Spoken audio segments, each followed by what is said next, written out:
Welcome into the M&M Discipleship Podcast, where we discuss what it means to be a disciple of Christ. We aim to look for God in our daily lives, be in His Word, and strive to live out His teachings. This is Michael Round, and this is my co-host, Dakota Moody. How you doing, man? Living the dream, my brother, living the dream. No, a lot of times when people say that, they don't actually mean that they're living the dream. It's usually just a thing to say. But life is good. Life is good for me, brother. Everything is going well, and I'm very glad to be on this podcast with you today. How about yourself? How are you doing this morning? Yeah, doing really well. We've had some weird storms lately and had a lot of rain and wind. But I tell you, when this podcast comes out, be Martin Luther King Jr. Day, which is a good holiday, celebrate. Mm. But I really hope that we have a lot of snow on the ground. We're supposed to get snow, and it's supposed to be really, really cold here in Tennessee next week. Like lows at 0 or below 0, I've seen. So we'll see. Yeah, I've seen there was some place I was looking and they were talking about temperatures as zeros and things like that. And that just sounds um not great to me. But I know you're cheering for snow. I know you really want some snow. Yeah. I feel like, us growing up in you spent less time in Western Carolina than I did, but you still spent a fair amount of it. I feel like you should have seen enough snow for for your own good, but you want to see Well, more of it. yeah, oh yeah, I really do. The thing is it was at the formative time of my life, but I didn't have to drive in it because we're not I wasn't that old when we moved and things like that. It wasn't ever an annoyance to me. So Yeah. it was always something I saw and looked at fondly and Yeah. enjoyed. So Yeah. now for you that had to drive in it, be stuck in the house in it and all Well, that did kind of you did stuff you as an ever have to adult. shovel? Did you ever have to shovel snow? I mean, I think so a little bit, but not that's another good point is like The we fact never that you really had said, to. yeah, I'm about to say the fact that you said I think I had to shovel snow tells me all I need to know about what Yeah, oh, why yeah, your it was a feelings on long snow. time ago. Yeah, because Well, another because thing too frankly, is like go ahead. if we didn't if we had snow, we didn't have school, and Dad, walked to the church building to work, so we didn't Yeah. have to get the vehicles out and go anywhere. We were fine, and we did have a carport too. So yeah, we just got out when we needed to and didn't have to worry about shoveling. Yeah, fortunate enough for y'all, that has not been our situation. In my family, snow is a four-letter word, and you're like, yeah, it is a four-letter word. I'm meaning in the very negative sense of the four-letter word. Yes. Because my mother, being the postal worker that she is, rain, sleet, or snow, you're supposed to be out there delivering mail because people need their Social Security checks regardless of how many snow or how much snow is on the ground, and having to shovel snow in our gravel driveway, which if any of you Oh know about yeah. shoveling snow is already difficult enough as it is, but then shoveling snow on a gravel driveway, you're picking up rocks as well. You're trying to throw them, you don't know where you're throwing the rocks and everything else like that. It's getting displaced. And plus a lot of times you're doing it like early in the morning and and sometimes it's upwards of a foot sometimes with the snow and you're getting that done. And we had a pretty long driveway.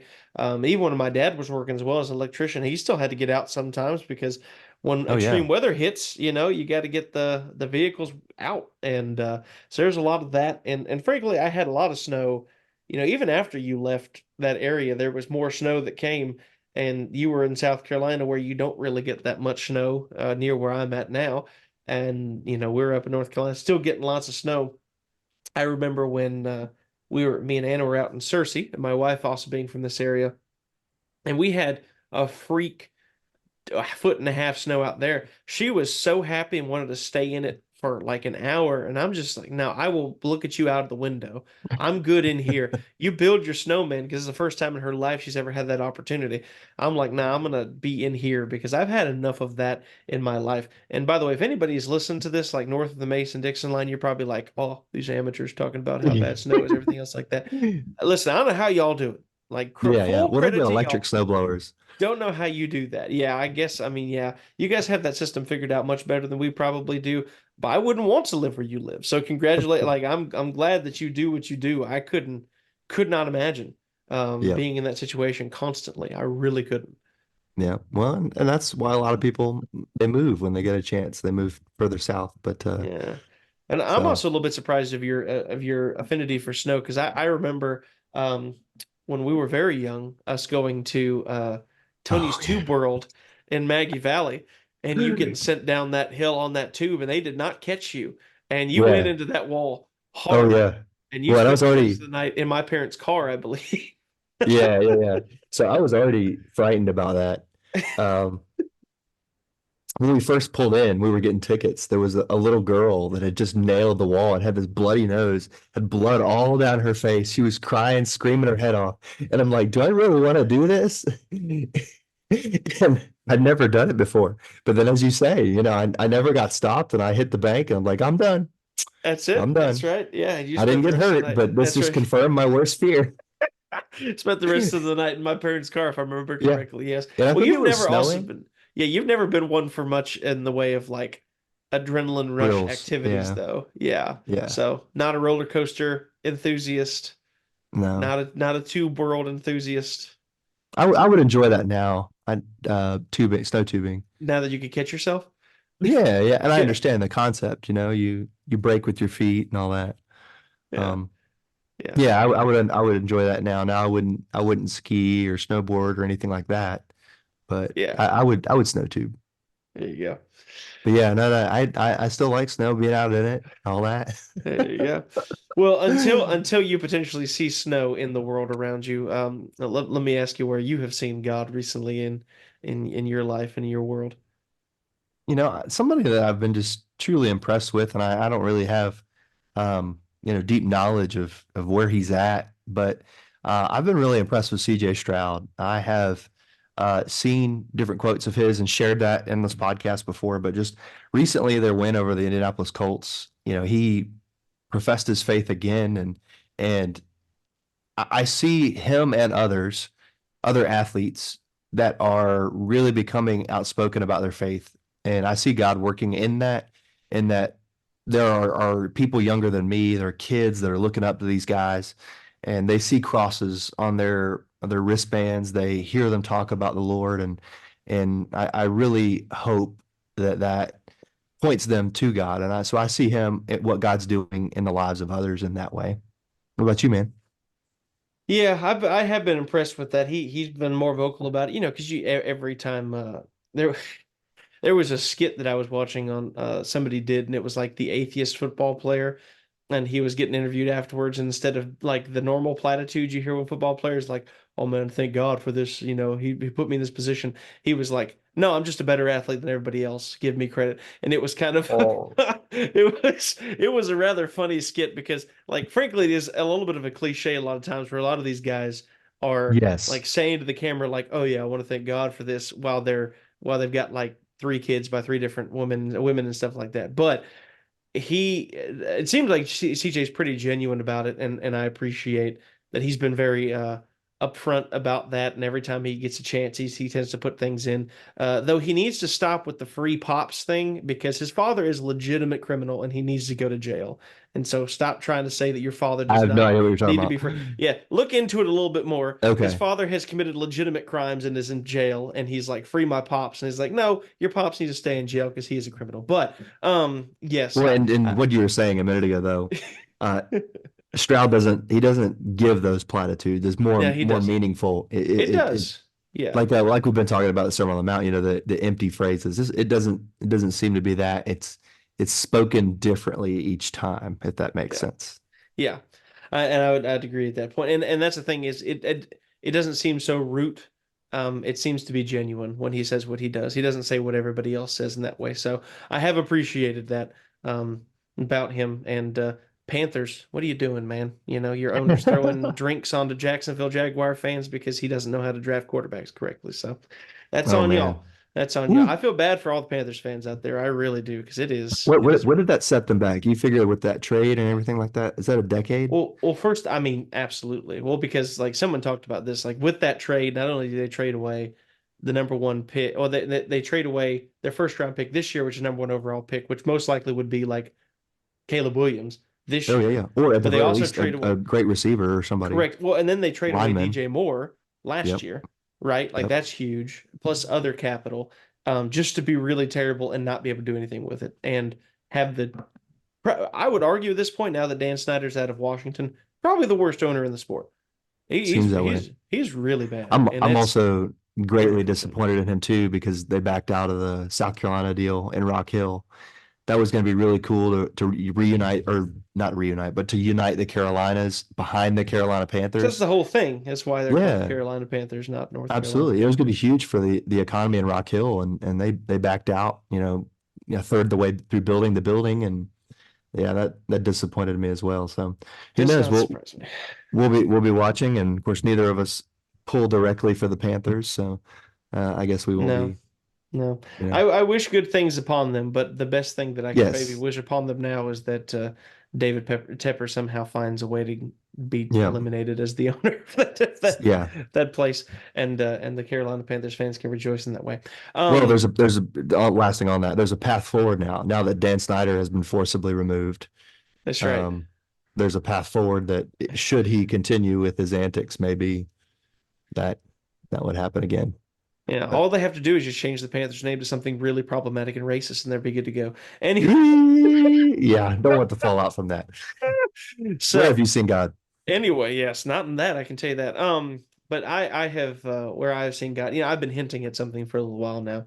Um, I've talked about this multiple times about the fact that when God makes things work, He makes things work in a line. It's like you wait, and all of a sudden everything just lines up the way that it should, and it's really hard in those moments when you're waiting for everything to line up to keep going.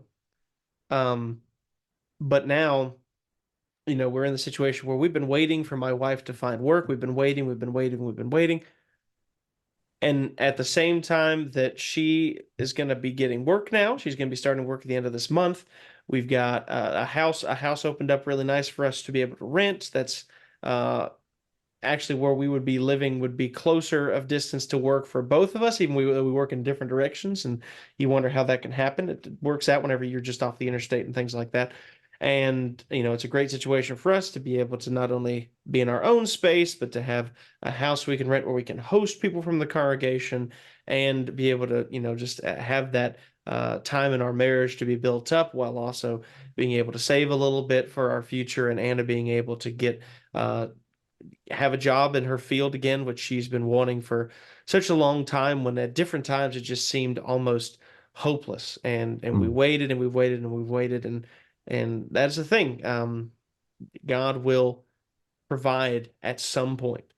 We want it immediately. We wanted it months ago, yeah, right? I mean, it's been yesterday. yeah, exactly. It's been half a year that we've been waiting for, after we've made our decision to move here, and since moving here, that we have waited for this to open up, for this to happen, for her to be able to have work and us be able to live on our own and do these kind of things. And it's all worked out.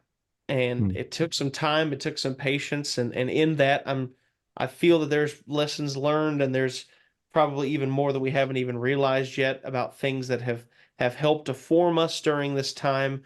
But that is certainly where I see God, is in the fact mm, that He has made a way for us and has made things line up in His time, not our time, but in His time. And maybe the biggest lesson to be learned in this that He wanted us to learn was just to work in patience, to keep that mm. patience and understanding, and then be able for us to understand that when the time is right, God will make a way.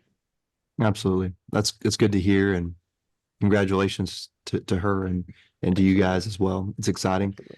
Yeah. and definitely can echo that when we wait and we trust God's time, he provides. That's Right. special.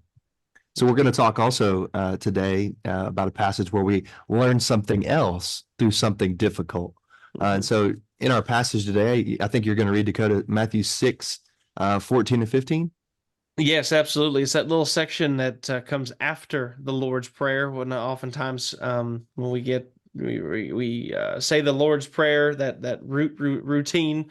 Speaking of sports moments, whenever Christianity comes into play, that familiar theme. But this little portion afterwards is sometimes can be forgotten, but is hugely, Hmm. hugely important. So let's read that, Matthew chapter 6, verses 14 through 15, and it reads. For if you forgive others their trespasses, your heavenly Father will also forgive you. But if you do not forgive others their trespasses, neither will your Father forgive your trespasses. So, Michael, what's your thoughts on that passage? It's quite a statement to be made there by Jesus. Oh, it really is. And I often hear or have heard people say, I could never forgive that person, or I could Mm, never forgive them if they did this to me, or whatever. And this is a clear message from Jesus that we have to forgive people. We hmm. have to let it go. Um, and if we don't forgive others, then our Father will not forgive us. So this is a big part of the prayer, and I think this is a part that we all should incorporate in our own prayers. Is, forgive me as I forgive those who sin against me, or some variation of that. Yeah, And that's a hard thing to pray. it is, Yeah. but it's what Jesus is saying there. What observations do you have? When you talk, there's a lot of things that are easier said than done Totally. throughout Scripture. I don't know if there's anything more easier said than done than this. Hmm. You know, I mean, it's the loving your enemies and forgiving others, especially the forget. I just feel like that's just so hard because, maybe you can try to find the humanity in another person and loving your enemies, but forgiving somebody who's genuinely done something wrong to you, Right. um, there's not much more difficult, I think, than this in all of Scripture, all the things that Christians have to do, things that we know we need to do and we actually have to do.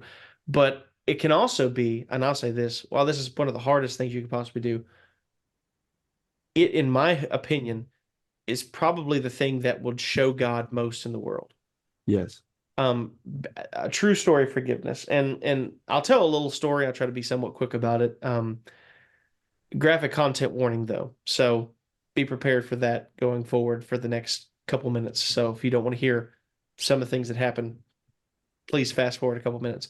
But during one of the Harding chapels we had, there was two parents that were brought forward who their daughter went to Harding, and so she was part of the community there. And one night, I don't believe this was in Cersei, it was some other location, I feel like, but she went to Walmart late by herself. Two men kidnapped her, um, assaulted her, and then uh, killed her and left her body in the vehicle that they had kidnapped her in and just left her. Um, and horrible, horrible. Just I don't think there's a worse thing you can possibly do to somebody would be to sexually assault them and then murder Mm, them, mm, than that. And there was two men that did this, and they were eventually caught, brought to justice. They did not receive the death sentence. They received, I believe, it was either a life sentence or mostly a life sentence. I'm pretty sure it was a life sentence, the both of them. Um, but the parents reached out to these men in prison and wanted to talk to them about God mm, and forgiveness. And one of the mm. men did not accept it. He is, and never talked to the parents and has just been in his own way, doing his own thing in jail. But one of the men did reach back out to the parents and did meet with them and did come to Christ. Mm. And I believe the father of the daughter actually ended up baptizing him. And you're talking about one of the greatest examples of gospel living, of Yeah. a Christian lifestyle. I could never imagine that. I mean, I think if somebody did that, for example, to like my wife, it would be hard for me not to think about every living moment wanting to take my revenge on them Right. and wanting for me to go and personally end their lives or things like that, taking vengeance on myself. But that is not at all what God calls us to do. And once again, can't imagine something that'd be more difficult to do. But Mm. when that's done, how big of an example and a light that is Yes. to the world if you do that. Absolutely. Yeah, and I think about the Botham Jean situation, Mm, and also how Harding his connection. brother. Yeah, yeah, exactly. That's really where I thought you were going.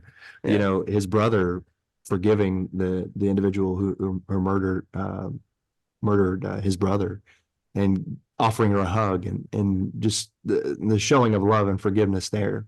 But you're right that What a video. What an emotional video that was when he says, "Can I give her a hug?" I mean, they're in the yeah, middle of court. I mean, yeah, wow. Yeah. yeah, something that's just not done. No. Yeah, totally. But yeah, the forgiveness that's extended and how that does show the love of Christ. And really, Jesus saying that while on the cross, forgive them for they don't know what they're doing.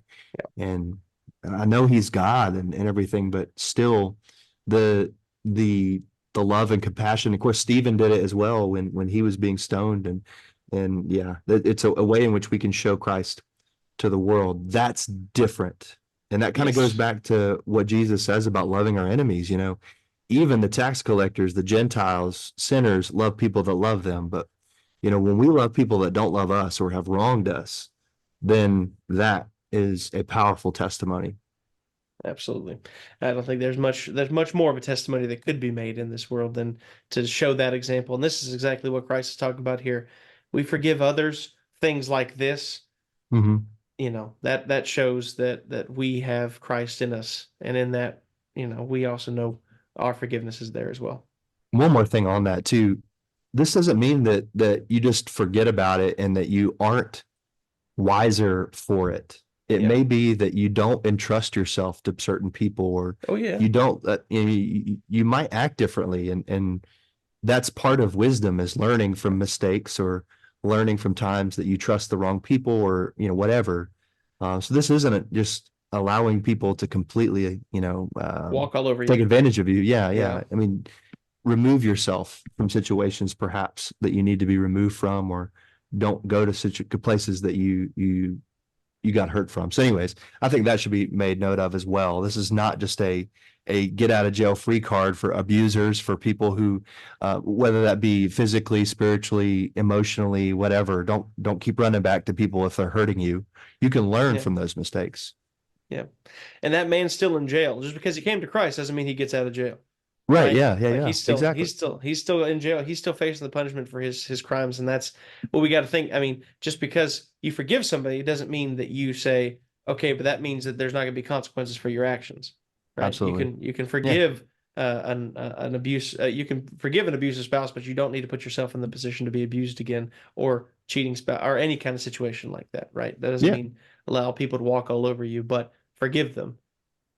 Yep. Very Definitely. different. Yep. So, man, what is it you've been reading lately? I know you've been going through the lost art of discipleship and been sharing a lot Mm-hmm. of that. Is it Mm-hmm. continuing through that? Such good stuff. Yes, yes. Continuing on through that, there's been a lot of background talking about discipleship and what that looks like and everything else like that, and starting to get to the nitty gritty in chapter 5 about the actual making of discipleship. And he shares this, and I shared two illustrations last week, and I'm gonna share another one that he makes because it is just so good yet again. Um, he talks about there being imagine there being a plant in your uh, in your town, a factory, that their entire purpose and goal is to make shoes, right? And so they make sure to hire good employees, get all the manufacturing set up, they get everything right to that way to make sure and pour a bunch of resources, time, effort, energy into making shoes. And then a year goes by, and the people who made this investment then go to the head of the plant and they say, well, how many pairs of shoes have you made? And they say, well, none. We gave you, we've set you on this goal. Your main goal is to make shoes. And everything has been set up for you to make shoes, and yet you have not made a single shoe. And the plant manager says, no, we've not made any shoes. And also, we're quite tired because we've been working very hard, even though we've not made any shoes. And we're to the point of breaking because we've been working very hard that we haven't made any shoes. Mm. And that seems that would never fly in a corporate world, right? You couldn't put all these resources in and not get any product out, and then just accept that answer and be like, well, let's continue on. Let's just keep this going. No, people would get fired, plant would get shut down, everything would be scrapped. However, we have churches with lots of money going towards lots of things and lots of time, effort, energy getting poured into things, and yet over years, disciples Mm. aren't made. Why is that acceptable?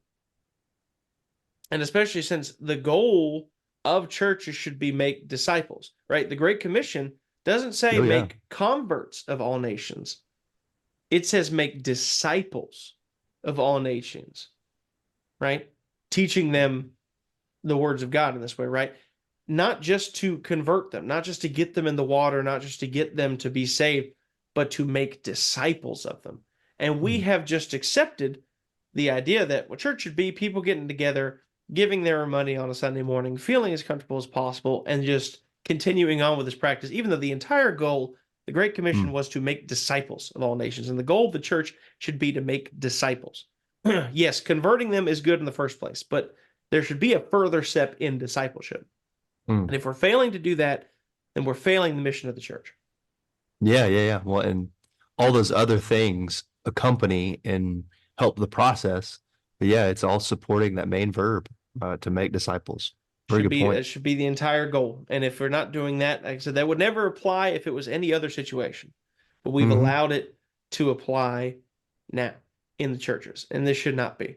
And so we have to hopefully we need to get kicked to the backside and help us to move on and do these kind of things. And I hope this can be an inspiration that way for others hearing it, because I'm getting inspired by it. Absolutely. Well, and we get so distracted by other things and other functions that aren't really supporting the mission, and they're just kind of things we do. Yeah. And like you get said, bogged down in the mundane and miss the extraordinary. Yes, absolutely. Yep. So what about you, brother? What have you been reading? Unless you want to add on to that. No. That was all I was going to say. Started a book through our Thursday group from G.K. Chesterton, Orthodoxy, and really enjoying that so far. A deep read. If you haven't read any of G.K. Chesterton, it's deep stuff.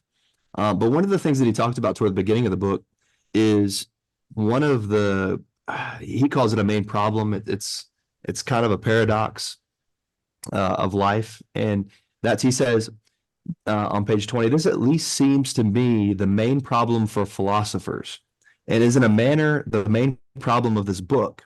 How can we contrive to be at once astonished at the world and yet at home in it? I think about this, in the book of Ecclesiastes, we read that God has put eternity in man's heart. We enjoy parts of this world, and we are given things to enjoy, and we do, to a certain degree, feel at home, yet we know that we're made for something more. And so it's just kind of a struggle of everyday life, is feeling a sense of astonishment and amazement and wonder, and yet feeling comfortable and at home. And so it's just difficult thinking about that. And maybe it's because we've moved recently, but just having comfort as well as excitement and new and fresh. And that's a difficulty of life.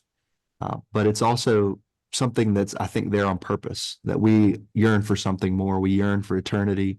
We yearn for connection with God, and then look forward to a day when we'll be with him. Absolutely. When we're here, we have to do the most with this, but this should not be the focus completely, right? We have to be, cliche is in and not of, right? The world in that way, and got to be in the world, and we should be excited about a lot of things in the world because of what God has made and these kind of things. But there's got to be continual focus going forward about what actually matters the most. And as you say, just being excited about what is to come and pointing people towards that direction. In that way. Go ahead. This also, I think, speaks to the existence of God, is that every person, they just have these holes in their heart, and whatever they're striving for is not filling it.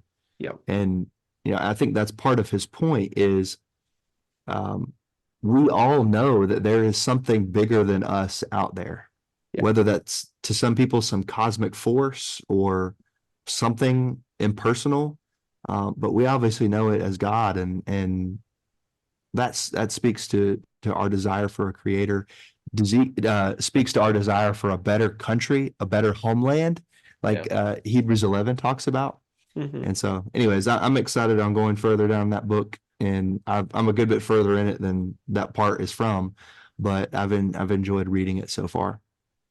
Yeah, G.K. Chesterton is fantastic. I always appreciate any self-deprecating larger man, as he tends to be as well, and because I try to do the same thing in that way. So I appreciate him, and I appreciate especially his thoughts on on Christianity and his kind of philosophizing of it. Him and C.S. Lewis, some of the best writers on that, especially from a very similar background in England and time period and everything. It's just a lot of great thoughts. So look forward to hearing more from that from you.